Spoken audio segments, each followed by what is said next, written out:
वक्रतुण्ड महाकाय सूर्यकोटि समप्रभ निर्विघ्नं कुरु मे देव सर्वकार्येषु सर्वदा।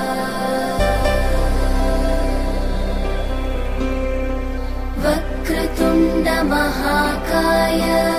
असली दोस्त गणितज्ञ होना चाहिए, जो खुशियों को गुणा कर दे, दुखों का भाग कर दे, बुराइयों को घटा दे और गुणों को जोड़ दे। नमस्कार, दिनेश कुमार माली दिनी। आइए कक्षा एकादशी अध्याय जो हम कर रहे हैं, 5वां अध्याय सम्मिश्र संख्या, जिसमें हमने सम्मिश्र संख्याओं के बारे में कुछ गुणधर्म वगैरह पढ़े हैं। आइए आज का जो हमारा टॉपिक है वो है सम्मिश्र संख्याओं का ध्रुवीय रूप। क्या होता है सम्मिश्र संख्या का ध्रुवीय रूप? इसके लिए यहाँ पर हमने कुछ एक आलेख बनाया है। तो देखिए यहाँ पर आलेख के मुताबिक हम ध्रुवीय रूप को पढ़ेंगे। एक अक्ष x o x x वास्तविक संख्या निर्देशित करते हुए और y o y डैश काल्पनिक x को निर्देशित करते हुए इन दोनों अक्ष से जो तल पर स्थित हैं, इसको हम सम्मिश्र संख्या का तल या ऑर्गेन्ड तल से भी हम बोल सकते हैं। सम्मिश्र संख्या का तल या ऑर्गेन्ड तल द्वारा इसको निर्देशित कर सकते हैं। यहाँ पर एक सम्मिश्र संख्या z बराबर a प्लस आयोटा b निर्देशित की हुई है, नॉट इज इक्वल टू ये 0। इसके अतिरिक्त कोई भी एक सम्मिश्र संख्या है z बराबर a प्लस आयोटा b। तो यहाँ जो p बिंदु है ये इसका ध्रुवीय निर्देशांक कहलाया जा सकता है। ध्रुवीय निर्देशांक जिसको हमने r, थीटा नाम दिया हुआ है। ठीक है, तो ये OP r से व्यक्त किया जा रहा है और ये थीटा जो धनात्मक दिशा में बनने वाला कोण है, तो जिससे इसका P ध्रुवीय अक्ष के निर्देशांक हो गए हैं r, थीटा। जो ये x अक्ष है इसका प्रारंभिक अक्ष कहलाया जा सकता है। तो हमको ध्रुवीय रूप में निरूपण करने के लिए हमने इसको y अक्ष को यहां से डॉट करके मिलाया, तो इस सम्मिश्र संख्या के रूप में इसको b से मिलाया, तो ये सामने वाली भुजा भी a हो गई, तो इधर वाली भी भुजा b हो गई है। तो हम देखते हैं यहां पर कि इस त्रिभुज के अंदर a upon r is equal to cos theta, व दूसरा त्रिभुज से हम देखते हैं तो b अपॉन r बराबर साइन थीटा। तो a की वैल्यू हम बोल सकते हैं r cos थीटा व b की वैल्यू बोल सकते हैं हम r sin थीटा। क्योंकि सम्मिश्र संख्या को हमने z से व्यक्त किया, सम्मिश्र संख्या z बराबर a प्लस आयोटा b, तो हम यहां से a और b के हम मान रखेंगे।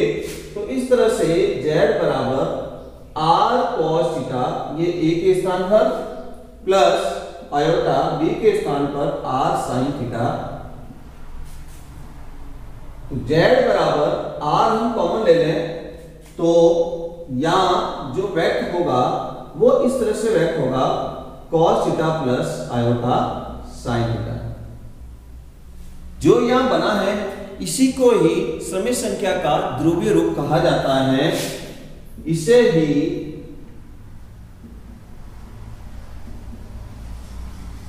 सम्मिश्र संख्या का ध्रुवीय रूप कहते हैं। तो इस ध्रुवीय रूप में जहां r हम व्यक्त करते हैं, तो r को ज्ञात करने के लिए इसका वर्ग और इसका वर्ग हम जोड़ लें, तो r square cos square theta plus r square sine square theta, हमने इन दोनों का वर्ग करके जोड़ लिया। तो इधर हमको वर्ग करने का जोड़ने पर आया a square b square, r square common आने पर cos square theta plus sine square theta a square plus b square, इसकी वैल्यू 1 बन जाएगी। तो r स्क्वायर ये 1 बन चुका है, ए स्क्वायर प्लस बी स्क्वायर गुणा करने पर आर स्क्वायर हो गया, आर के ऊपर से स्क्वायर हटाया तो ये A square plus B square. R जिसको हम मापांक जेड या आर बोल सकते हैं, ये समिश्र संख्या का मापांक कहलाता है। समिश्र संख्या का मापांक कहलाता है। फिर यहां जो ये थीटा लिखा हुआ है, ये थीटा समिश्र संख्या का कोणांक कहलाता है। जो थीटा हमने बनाया है ये समिश्र संख्या का कोणांक कहलाता है। तो समिश्र संख्या का जो कोणांक होता है वो ज्ञात करने के लिए हम इसमें इसका भाग दे दें। यदि r sin theta upon r cos theta is equal to b upon a, r से r कैंसिल हो जाएगा, tan थीटा, तो थीटा बराबर tan इनवर्स, tan थीटा बराबर b अपॉन a, तो थीटा बराबर tan inverse b upon a कहलाएगा। जो ये थीटा बराबर tan inverse b upon a बोल रहे हैं, तो इसका अंतराल एक होगा, वो अंतराल इस तरह से व्यक्त करेंगे, 0 के बराबर या 0 से बड़ा और पाई के बराबर या पाई से कम हो सकता है।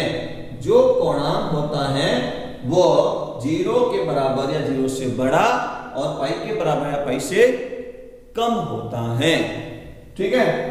और ये जो कोणांक जो ज्ञात किए जाते हैं वो इसके ऑर्बिट तल के अंदर उस पोलर बिंदु के अक्ष की बिंदु पर स्थिति पर निर्भर करता है, अर्थात चतुर्थांश के मुताबिक कोणांक का मान ज्ञात होगा। वो भी हम किस तरह से ज्ञात कर सकते हैं वो देखिए।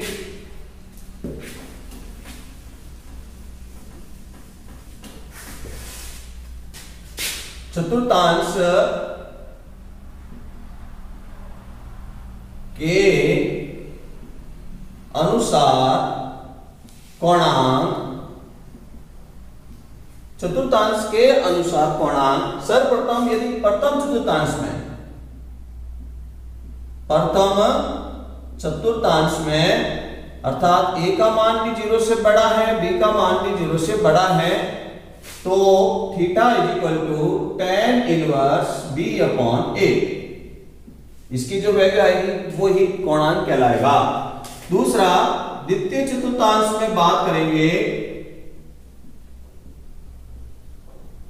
द्वितीय चतुर्थांश में जब आएंगे तो उसमें आप देखेंगे इधर की तरफ जो a का मान है वह 0 से कम होगा और b का मान 0 से बड़ा होगा।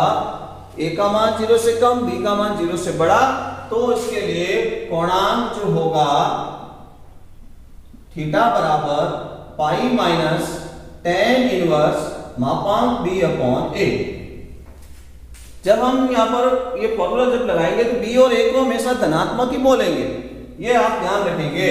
तीसरा, तृतीय चतुर्थांश होने पर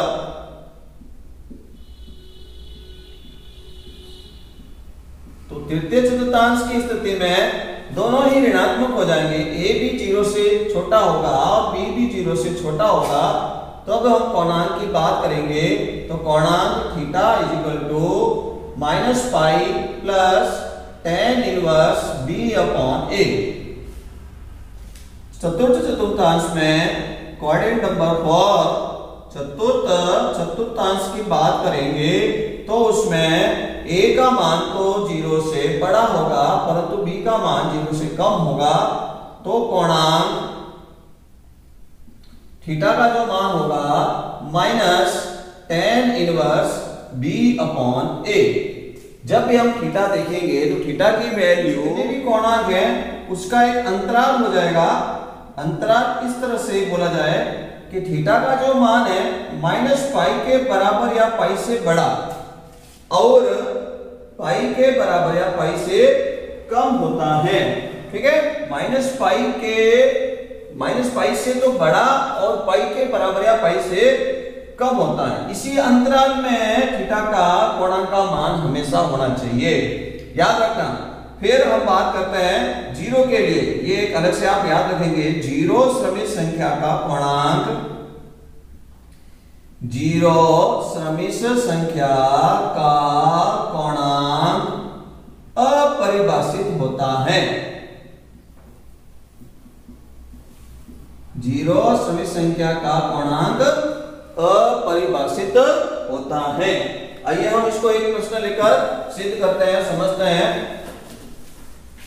तो हम जो आज सीख रहे हैं समित संख्याओं का ध्रुवीय रूप, किस तरह से समित संख्याओं का ध्रुवीय रूप ज्ञात किया जाता है। तो ध्रुवीय रूप ज्ञात करने के लिए हमको समित संख्याओं का कोणांक और मापांक आवश्यक चाहिए। तो देखिए हमारे सामने प्रश्न है, निम्नलिखित 1 + 2 आयोटा अपॉन 1 - 3 आयोटा को समिश्र संख्या के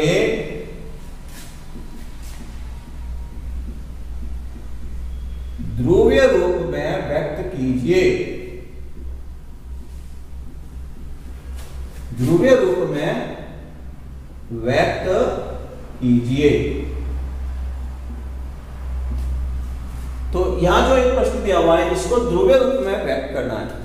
तो दिया गया है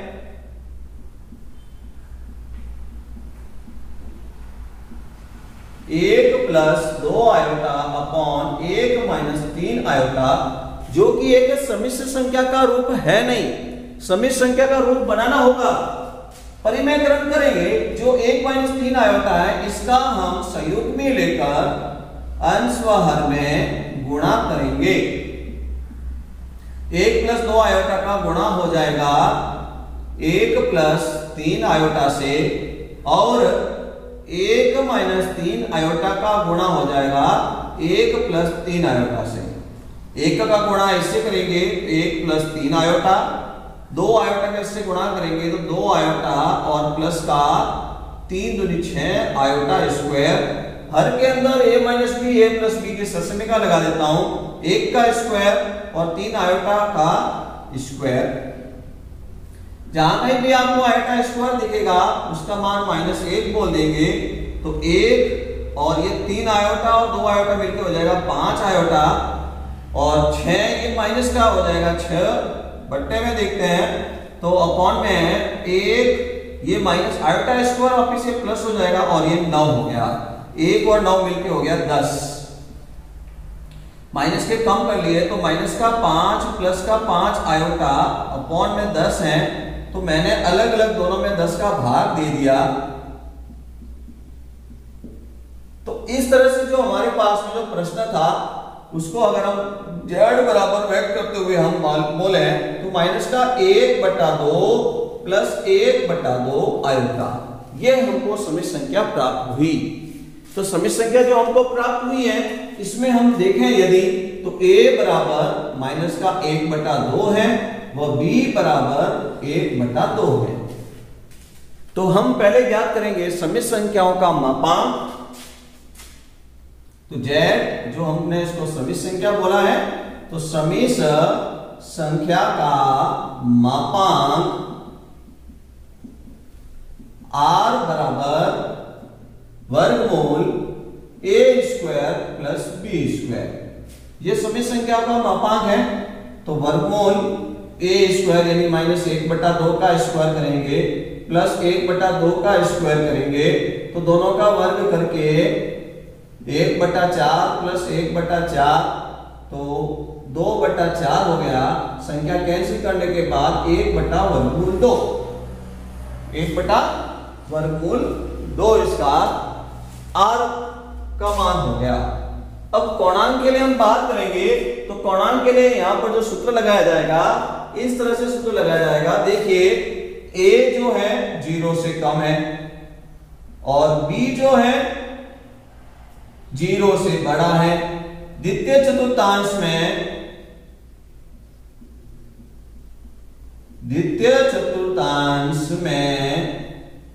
समिश्र संख्या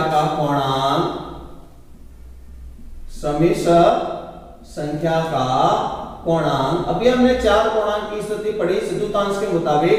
तो theta = pi minus tan inverse मापांक b/a, ये हमको यहां लिखना होगा। तो थीटा बराबर पाई माइनस, ठीक है, tan इनवर्स। अब जब यहां पर b और a लिखेंगे तो मापांक लगा हुआ है, यहां माइनस को नहीं देखना है।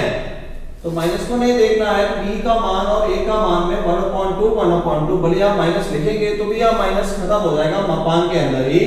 थीटा बराबर पाई माइनस tan इनवर्स, यहाँ एक ही बोला जाएगा, मापांक होने से वह माइनस अंदर ही समाप्त हो जाएगा। तो थीटा बराबर पाई माइनस tan के अंदर हमको एक देखने को मिलता है 45 पर। थीटा बराबर 3π/4। ये समित संख्या का पूर्णांक आ चुका है। इससे पहले हमने समित संख्याओं का मापांक ज्ञात कर लिया 1/√2। अतः समिश्र संख्या का ध्रुवीय रूप, समिश्र संख्या का ध्रुवीय रूप इस तरह से बनेगा, z बराबर r cos theta plus iota sine theta. इसके अंदर r और थीटा की वैल्यू रखेंगे हम, तो r की जो वैल्यू है वो इस तरह से है, r का जो मान था वो था 1/√2। r का वैल्यू थीटा अभी हमने ज्ञात किया cos 3π/4 प्लस आयोटा साइन 3π/4। ठीक है, 1/√2 cos 3π/4 प्लस आयोटा साइन 3π/4। ये जो आंसर आया है ये इस समिश्र संख्या का ध्रुवीय रूप है। तो ध्रुवीय रूप ज्ञात करने के लिए हमने पहले मापांक और कोणांक ज्ञात किया। z बराबर a प्लस आयोटा b का रूप होना चाहिए, जिससे हम a और b से मापांक और कोणांक ज्ञात कर लेंगे, फिर ध्रुवीय रूप में रखकर ध्रुवीय रूप कहेंगे। समझते हुए लिखिए, अभ्यास कीजिए। धन्यवाद।